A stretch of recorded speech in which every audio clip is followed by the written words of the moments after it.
All right, everybody, so welcome back to another episode of Colton Posey Fishing. So first off, I do want to apologize. My voice is going to be kind of scratchy. There may be a lot of sniffles. So I've got a real bad sinus infection. But either way, I've about got it kicked out, but I wanted to go ahead and do this video. That way I can drop this video, right at the right time, so it's not delayed or anything like that. But either way, we're talking about the best baits for September. So the best baits, in my opinion, for September, there's a couple different things that I kind of want to go over with it also. There's a lot more to it than baits, okay? So, most of the time you get on these channels and stuff, including mine, and, we just give you some baits and stuff. We really don't go into a whole lot of detail, and sometimes it's just, you just don't think about it, or, it's hard to, confine everything that you have going on at the same time and put it in a video. It's just really difficult at times. So, but with that being said, we're going to do it a little bit different again. So I've kind of got my baits broke down in different categories. I've got some, for when I'm chasing fish that are chasing shad, and then I've got some for when I'm chasing fish that are not chasing shad, and then kind of that in-between bait. So either way, stay tuned. This is something you don't want to miss. All right, guys.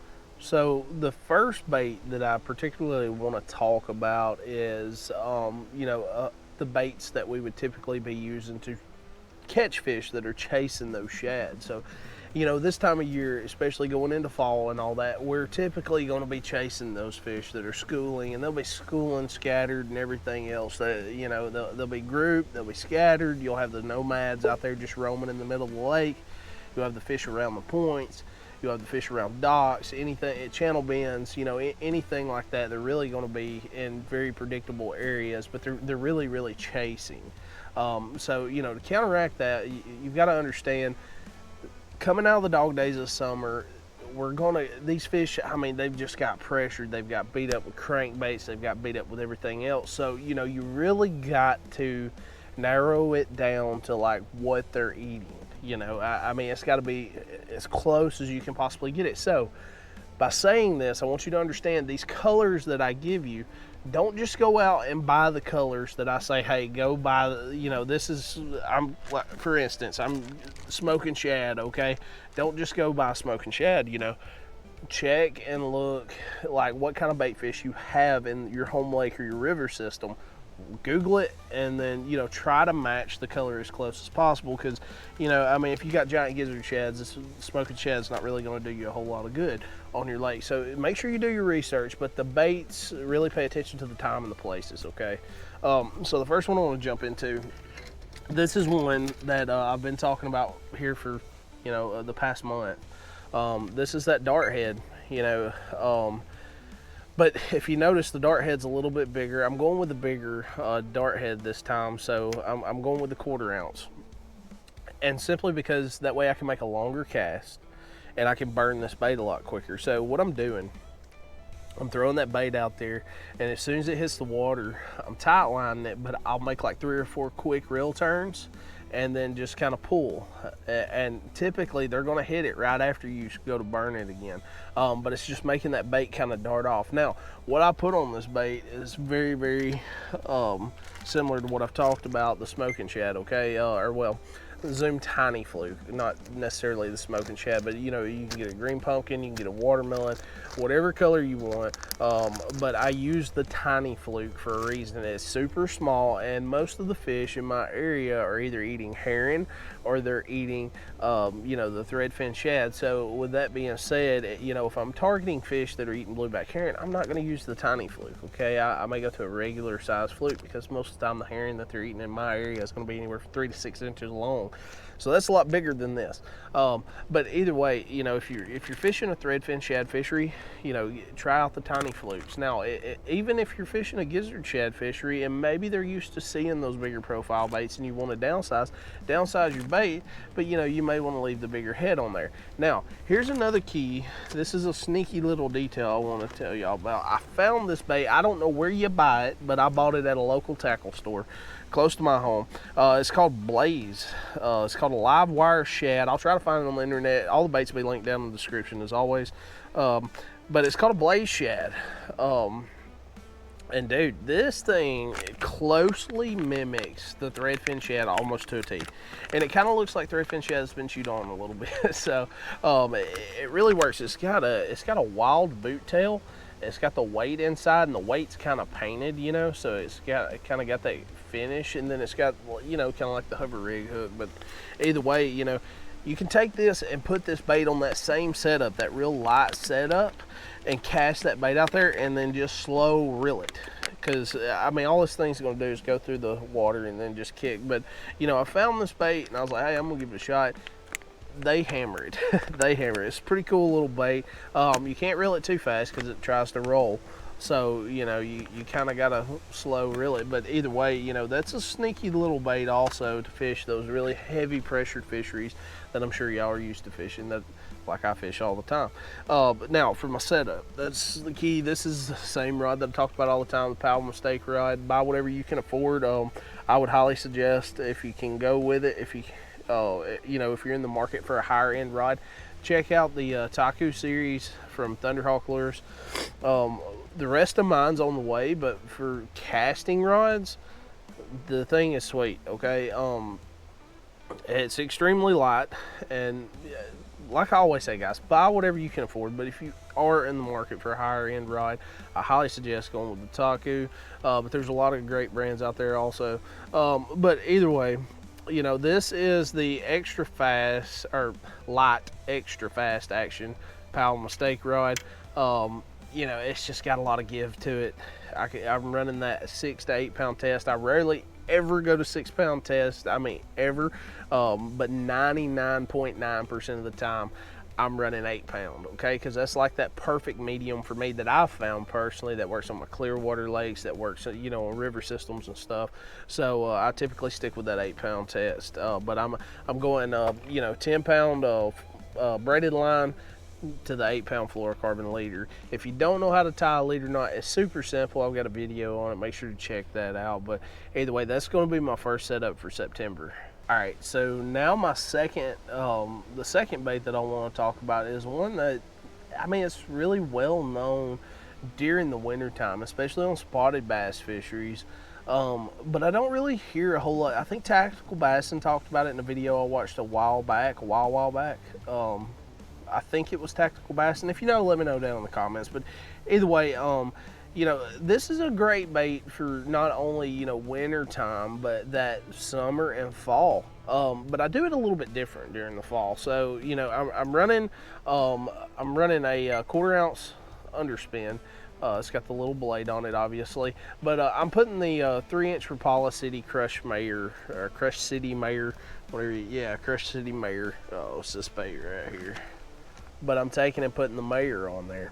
And during the fall, I run it a little bit quicker. Okay, so I'm trying to keep this bait close to the top of the water. I'm keeping my rod tip up. I'm not trying to break the surface, but I'm trying to stay no more than a foot below the surface.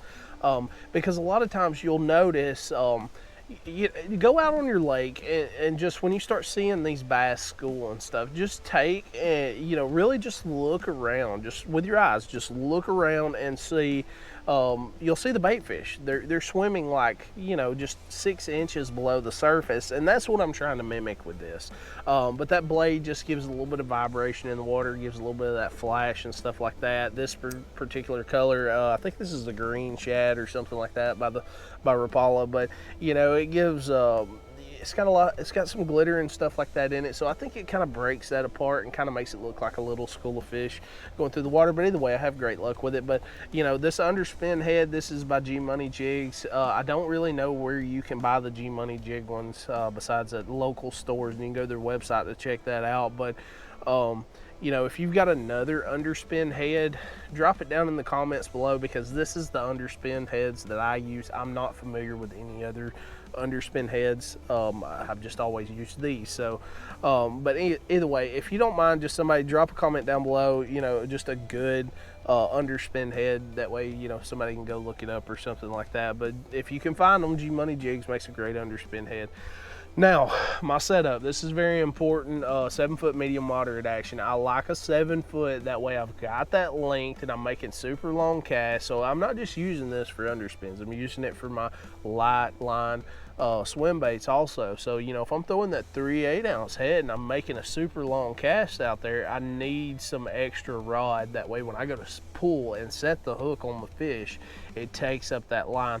And, you know, 7-foot medium moderate does that. But this is a Berkeley amp, y'all saw where I broke my spinning rod a couple weeks ago, I guess. But either way, when I broke that spinning rod, I kind of needed something right then because I only have one light. I don't use spinning rods a whole lot, so I needed, you know, another rod right then. But I found this joker at Walmart. It's like 35 bucks or something like that. I'm kind of digging it. I mean, obviously it's not my favorite rod, but I mean, for like 35 bucks, you know, you may want to go to your local Walmart and check it out. But you know, if you need like a day purchase to get something going. But either way, all my spinning reels are the same, line's the same. I'm running the American Hero, Lose American Hero spinning reel. I really like it. It's a super affordable reel, but it's got a great drag system and it's a higher speed. So, you know, me reeling baits a lot, or me just doing like the dart head baits or drop shot baits, I can take up that line really quick. Because, you know, a lot of times with your spinning rods, when you get that bite, you're reeling down really fast and kind of pulling back at the same time. So, you know, having that higher speed helps. And with it being like a super affordable spinning reel, that it just makes a world of difference. So, you know, there's you a cheap setup right there if you need one. All right, so speaking of not so cheap setups, so this one's a lot different. By the way, guys, like, in case you're new here, I've got some expensive stuff and I've got some cheap stuff. I kind of run it all. Let me just go ahead and get this out of the way on the channel. There is stuff that's better than other stuff, but as I always say, buy what you can get. Like affordability wise, you know, don't just empty out your old pocketbook to get something to go fish with when you could have bought like 3 for the same price, or, you know, use that money to be on the lake or be on the water or something like that. Because the more time you get on the water is going to be more important than spending any money you can. If all you can afford is a Texas rig set up, tackle and all, then buy that and then just go throw it, and you will learn so much just by doing that. So either way, this is my swim bait setup. Okay, this is the Taku. This is by Thunderhawk Taku series, but a 7'3" medium heavy fast action rod. And this is a swim bait rod, this is my swim bait rod, I guess you can say. This is the rod that I would use for swim baits or jigs or anything like that. But, you know, it's a longer rod, so I can make super long casts with my swim baits and stuff. When I get that bite, I can take up a lot of line. But here's the thing, here's the biggest key. During the winter, I'm going to run fluorocarbon, okay, when I'm running swim baits. Now, during the summer and fall, I'm typically going to run 20-pound monofilament. Why? Because it gives it a little bit more stretch. Because a lot of times these fish, I don't know exactly why they do it, but they kind of like come up to it and they'll bite it and then kind of let it go and then bite it again. So, you know, that initial bite, I want to know if they have it or if they don't have it. But, you know, having that monofilament with that extra stretch and then that longer rod, when I go to set the hook, it really drives that hook home. But this is 3 8-ounce all-terrain smallish smasher. Y'all have heard me talk about that before. 7.5 to 1 gear ratio, lose reel. Now, the swim bait that I typically run on this setup right here is the Rapala Crush City Mare. I've grown really fond of those swim baits in particular. For some reason, they like them. That's all I can say. I'm not sponsored by Rapala or anything like that, but in my home waters, everywhere I went, they like them. They like them better than the Rage Swimmer. I don't know how they'll, you know, go against the Rage Swimmer during the winter. We're going to find that out later on in the year, but either way, I'm typically going to run those mares, and I'm typically going to run the smaller ones, you know, the 3-inch, or yeah, the 3-inch. So, but either way, you know, if you're interested in the Thunderhawk Taku series rods or any of the Thunderhawk products, You know, check the description. It'll have my code and stuff like that, and you can jump over there to Thunderhawk's products. But either way, use code CPOSY20. You'll get 20% off, and it helps my channel out a whole lot, and it helps the guys at Thunderhawk out a whole lot. So let's move on to the next one. All right, so this one's a sneaky little setup that, you know, I talked about a couple years ago, but I don't really know of anybody that uses this bait like this, but this is the Spro rock crawler, okay? And I know y'all are familiar with the Spro rock crawler. But those channel bends, right? Those channel bends that come around, they're super rocky. And you know, points that are super rocky or has a lot of clay on it. This is a great bait. And this is their clear version, okay? And I know you see it, but that back hook, okay, that back hook right there, that's the VMC bladed hook. And what I do is I typically swap out the front hook for that EWG, and then I put the VMC bladed hook on the back, and then I burn this bait down in the gravel and everything else. And typically, I don't know if the fish just doesn't really see this bait and they just see this, but they're typically going to get about half of the bait. They basically engulf it. But I'm burning this bait up against rocks and stuff like that. I'm trying to get it, you know, bouncing around real heavy. If it, you know, if it kind of feels like it gets heavy and gets hung up for a second, I stop and let that bait float up for a second, and then I start again. But this one will dive in that 10-foot range. They've got two sizes, the 50 and the 55. I suggest getting both, you know, so you can run those different depths between the 6 and the 10 foot. But either way, that's a sneaky little setup that I've only talked about one time. But you know, try that and let me know what you think. But it works really good on those threadfin shad fisheries, especially when the shad are kind of pushed down or something like that, maybe because of a lot of the cloud cover or something like that. But either way, let me know what y'all think. So now let's get into those like in-between baits, right? So this is one that I consider like an in-between bait. So this is going to be one, you know, I could be chasing shad, but I could also be in a creek or something like that, chasing fish that are eating brim and crawfish and all that stuff. But you know, a lot of people don't run this bait during this time of year. They're typically going to be running it in the spring or in the winter and stuff like that. But that's a rattle trap, dude. So this is the Sergeant by Thunderhawk Lures, and I've really become fond of this bait simply because, check this out. So the hook's on it, right? So, all right, first off, one big thing, you don't have to swap your hooks out when you buy their baits. They're already made to be fished, okay? So you don't have to worry about doing that. It's already got the EWGs on it. This one's straight out of the pack pretty much. I may have used it, but what I'm saying is, you know, I haven't done anything to it but except for put that ring on there. But either way, your hooks, it's got like a barrel swivel type thing inside the bait. So what this does is when the fish grab onto it and they go to like twist and turn, flop their head, this bait stays pinned on them, okay? You would not think that that makes a world of difference, but dude, it makes the biggest difference. Especially when, you know, you may hook like one inside the lip and the other one on the side of the face and you're trying to throw it and stuff like that. That just keeps them pinned. But those guys designed this rattle trap. Apparently they love rattle traps and they know what they're doing. So either way, get your hands on them. You're great. You will love them, I promise. But now, my setup for cranking is the same that it's always been. 7-foot medium cranking rods, medium moderate. I suggest going with a glass rod if you can, or glass composite, whichever one that mix. But you know, the more limber rods is what you want when you're cranking and stuff. That way when those fish do come up and shake and stuff like that, that you've got a lot of give, especially if you're running fluorocarbon. If I'm not running fluorocarbon, running monofilament, you can probably get away with medium heavy, but you know, either way, I suggest going with a medium moderate action rod. But you know, that's that in-between bait. This, you know, you can chase those fish that are chasing shad. You can chase the fish that are chasing anything within the lake. It's just a great bait to do that with. It's rattle traps, man. All right, guys. So now this one right here is kind of going to be that bait that I'm going to be using. Like if I'm fishing the creeks or fishing an area where I think fish are mainly feeding on crawfish or something like that. Even in those heavy pressured areas on your main lake, this can be a good option.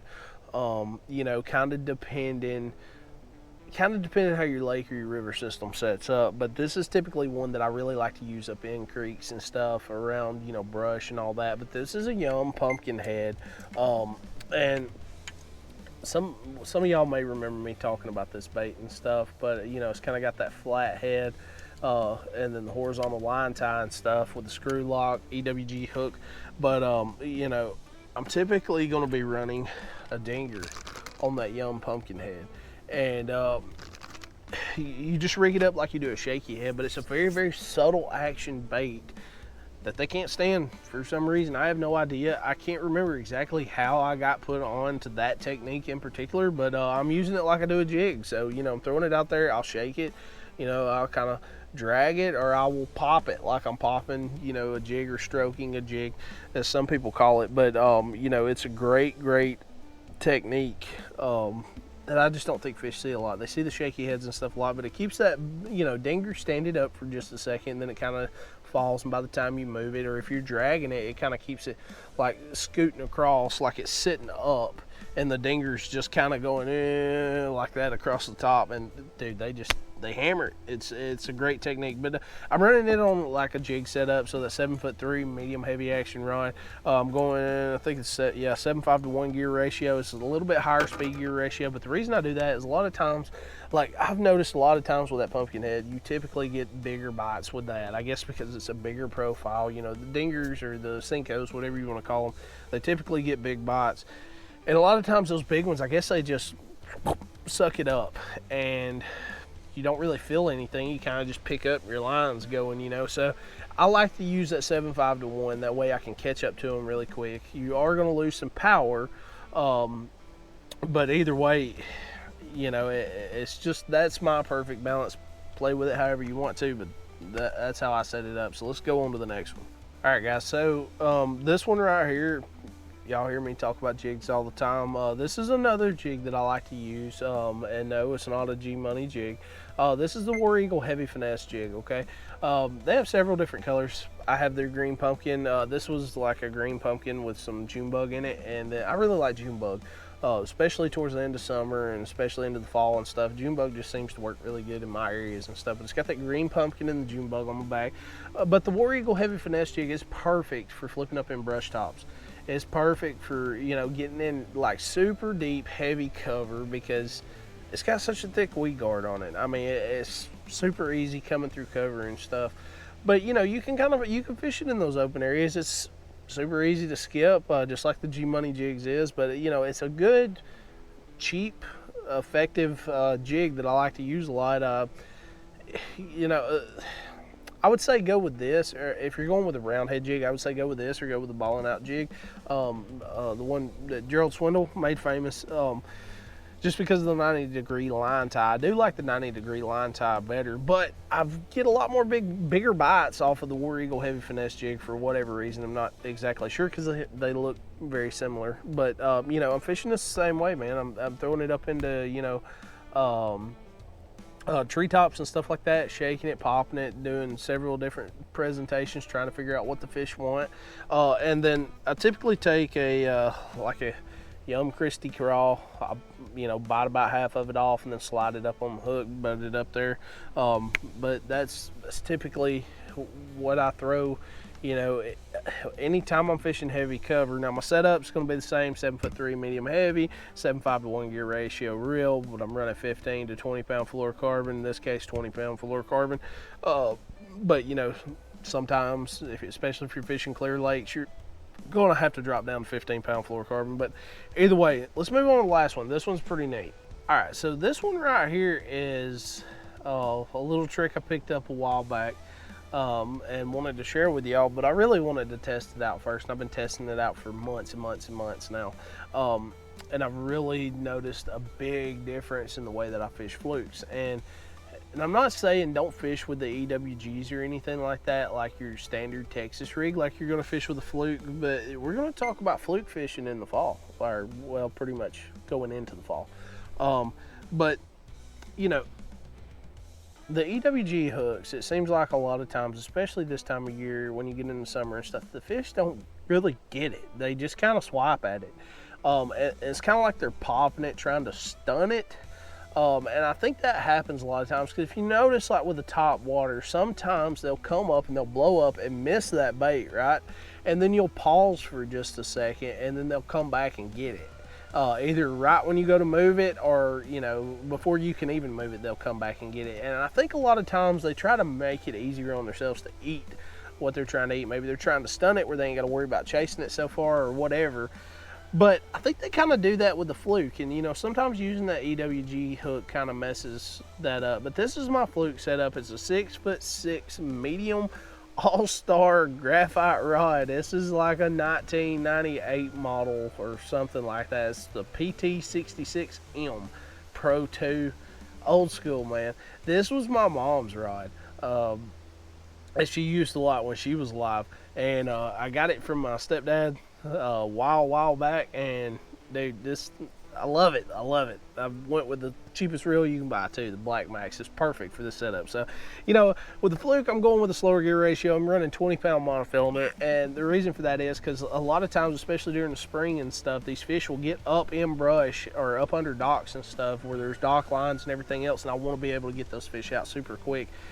This allows me to do that. This whole setup allows me to do that, but I'm not sacrificing really any kind of power because, you know, even though this is a 6'6" medium rod, it's only got so much bend because it's a 6'6", so it's not a super long rod, right? So now we're going to talk about rigging this. So one of the main things you want is a size 6 EWG hook, okay? I like the EWGs.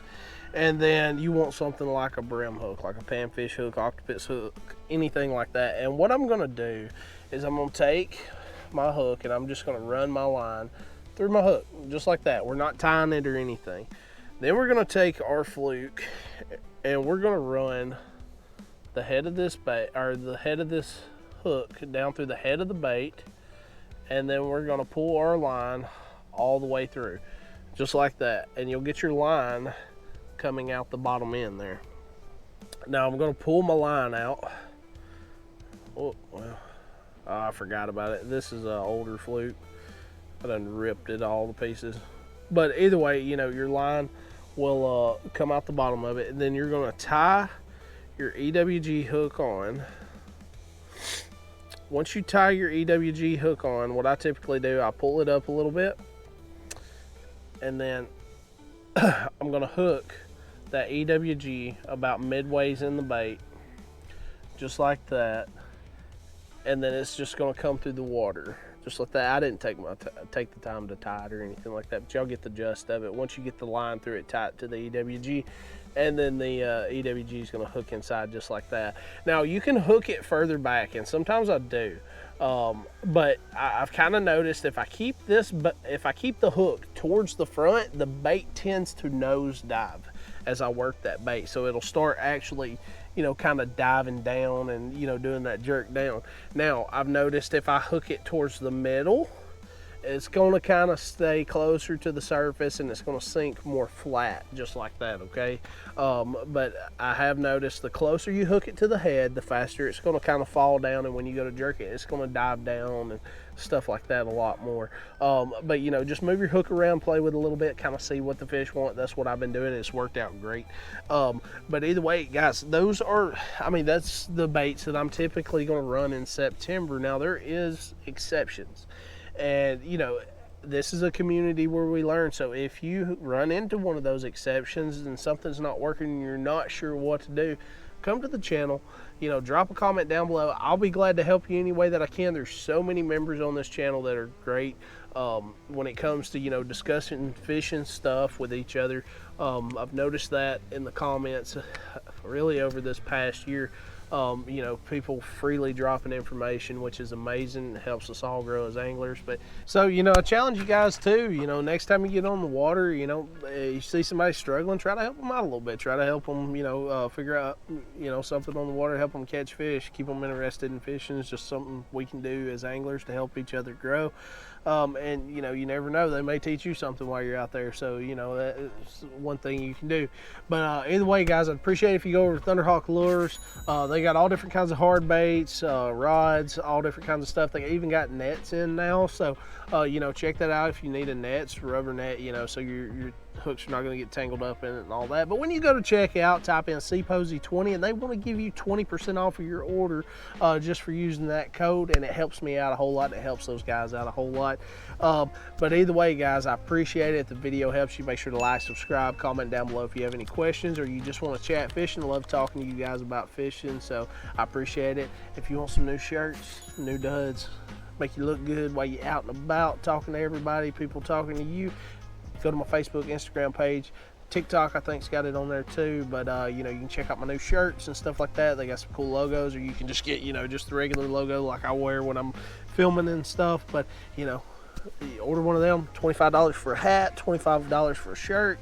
Look good, look new. But anyway, I appreciate you guys. I'll see you next time.